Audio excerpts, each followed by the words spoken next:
Bonjour à tous et bienvenue au tutoriel du livre à colorier Magam. Nous allons explorer les différentes techniques de coloriage que vous pouvez utiliser pour faire passer votre compétence en matériel de crayon à colorier au niveau supérieur. Vous allez avoir besoin d'un set de crayons à colorier. Je suggère un set de 24 ou plus afin de vous donner la meilleure variété de couleurs. Et bien sûr, un aiguisoir bien pratique pour garder les crayons bien taillés. Aujourd'hui, nous allons colorier la page du livre à colorier Aurora. Dans cette vidéo, je vais vous expliquer comment créer l'effet Aurora Borealis dans le ciel, ainsi que les textures de montagnes et des arbres. Mais d'abord, déterminons les couleurs que je vais utiliser. Je veux que mon Aurora soit très coloré. Je vais donc choisir un ton clair et un ton foncé des couleurs suivantes: orange, jaune, vert, violet, turquoise et bleu. Je vais également utiliser un bleu marin dans le ciel pour obtenir l'aspect d'un ciel nocturne, ainsi qu'un bleu un petit peu plus clair que le bleu marin. Pour les montagnes, je vais utiliser des gris froids. Par gris froid, je recherche des gris qui ont une légère ton de bleu dedans. La plupart des fabricants de crayons identifient généralement un gris comme froid ou chaud. Si vous n'avez pas de gris froid, prenez un gris clair, moyen et foncé et gardez un bleu clair juste à portée de main. Pour les arbres, afin de créer une variété de couleurs, je vais prendre 2 tons moyens et 2 tons foncés et les mettre en paire, un avec l'autre, un foncé et un clair. Enfin, j'ai toujours mon blanc et mon sépia pour faire mes hautes lumières et mes ombres. Maintenant que nous avons toutes nos couleurs, commençons à colorier. Je vais commencer par le ciel, car c'est ceci qui va demander le plus de précision. La première étape consiste à déterminer où je vais placer chacune de mes couleurs. Je vais regarder quelques photos d'Aurora Borealis sur Google pour m'aider. Mais la partie la plus difficile pour moi sera l'effet conique que je veux obtenir. Je veux qu'on ait l'impression que les couleurs sont tirées vers le centre de l'image. En utilisant une nuance pâle de mes couleurs de ciel, je vais commencer à marquer l'image en utilisant les formes très lousses qui vont arriver au point au centre. Ma première tentative n'ayant pas l'effet désiré, je vais l'effacer et recommencer. Tant que vous n'avez pas appuyé fort sur votre crayon, vous pouvez toujours effacer les crayons de couleur. Alors, pendant que j'ai encore le temps, recommençons. Je vais avoir besoin d'un peu d'aide. Avec un crayon à mine, je vais dessiner très légèrement des lignes qui vont toutes se croiser au centre. Maintenant, lorsque je fais mes couleurs, je vais passer de section à section en allant vers le centre avec mes crayons à couleur.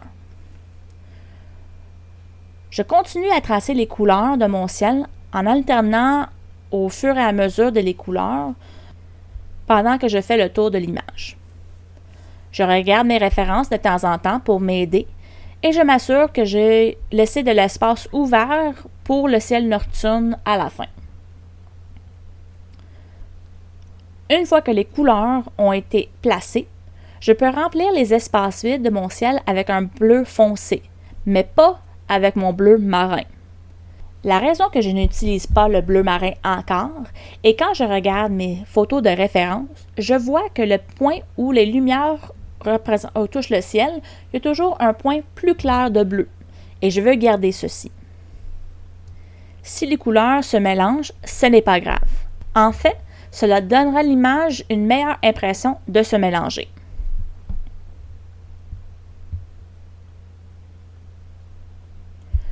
Une fois que je suis satisfaite de l'emplacement des couleurs, il est temps de commencer à les renfoncer pour qu'elles deviennent plus vifs. En travaillant une section à la fois, une couleur à la fois, je vais commencer avec mon ton vert foncé pour définir mes ondulations plus foncé dans les premières sections vertes sur lesquelles je vais travailler. Je vais laisser libre cours à mon travail et placer le bord de mon point foncé où là, je me sens bien. Avec mon vert clair, je vais remplir le reste de la section de façon un peu plus lousse et je vais le fondre dans la section jaune juste à côté. Je vais prendre mon jaune moyen pour un peu mélanger les deux couleurs ensemble. Je vais ensuite rajouter mon bleu moyen, pas encore le bleu marin, pour augmenter le bleu. Je vais ensuite mélanger cette section avec mon crayon blanc en passant sur toutes les sections avec le blanc. D'un seul coup, je passe sur le bleu et le vert, ce qui va permettre que le rapprochement des pigments des deux couleurs. Finalement, j'ajoute un peu de mon bleu marin sur le fond, le plus proche de les montagnes. Et je donne aussi un petit coup au centre. Ensuite, je passe à la section suivante. Et je continue le processus en allant de couleur en couleur, en gardant les choses libres et en imaginant toujours que mes couleurs sont tirées vers le centre de mon dessin. J'utilise mon blanc pour mélanger tous les couleurs. Une fois que ma première couche est terminée, je reviens à chaque couleur et j'ajoute des définitions en réappliquant les bords sombres et les définir davantage. Dans cette section, il s'agit de surposer les couleurs et d'augmenter lentement le contraste.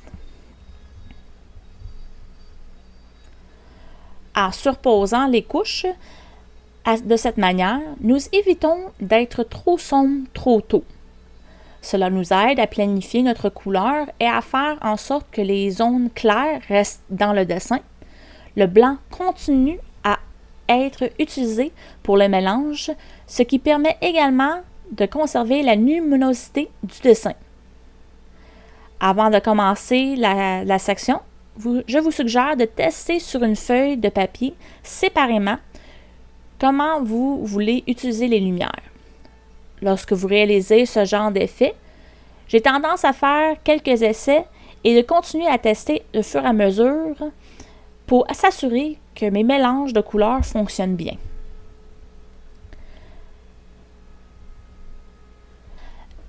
L'ajout de cette belle couleur marin foncé va également renforcer le contraste.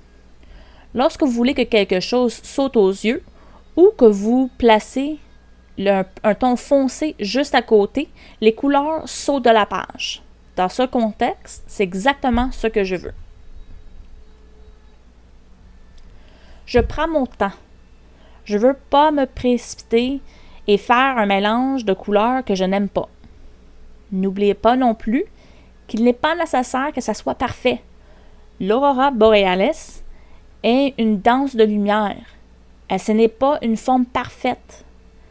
Donc, si vous faites des erreurs, rappelez-vous que ce n'est pas une erreur. Juste votre main qui décide de faire un changement et de travailler avec. À la toute fin, je vais faire un dernier mélange massif avec mon blanc, mais en concentrant les coups plus au centre, en évitant la section proche de la bord des montagnes et le centre.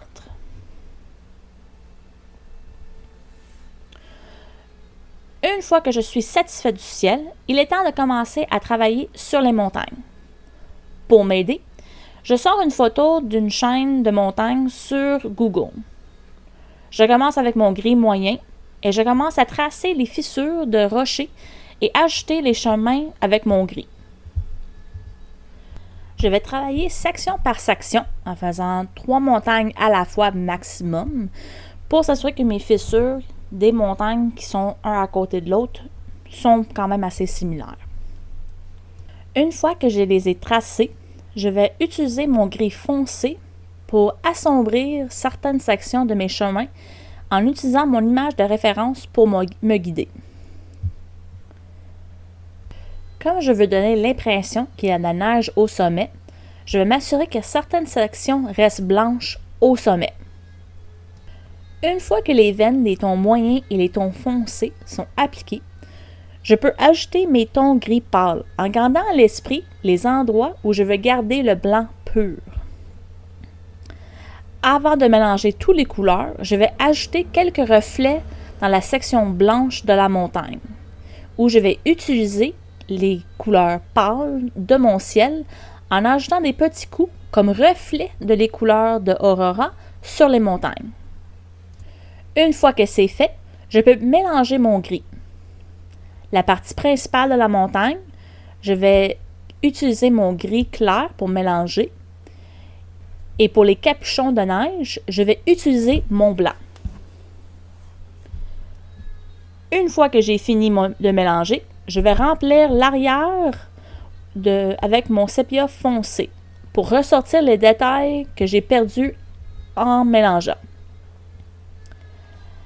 Avec le sépia, je vais m'assurer que je peux clairement voir les montagnes en définissant les ombres d'une montagne passe sur l'autre. Qui veut dire, la montagne en avant-plan ne reçoit pas d'ombrage, mais les montagnes à l'arrière vont avoir un ombre de la montagne en avant. Je vais aussi utiliser quelques coups de mon gris pâle dans mon blanc pour ajouter un peu de texture à ma neige.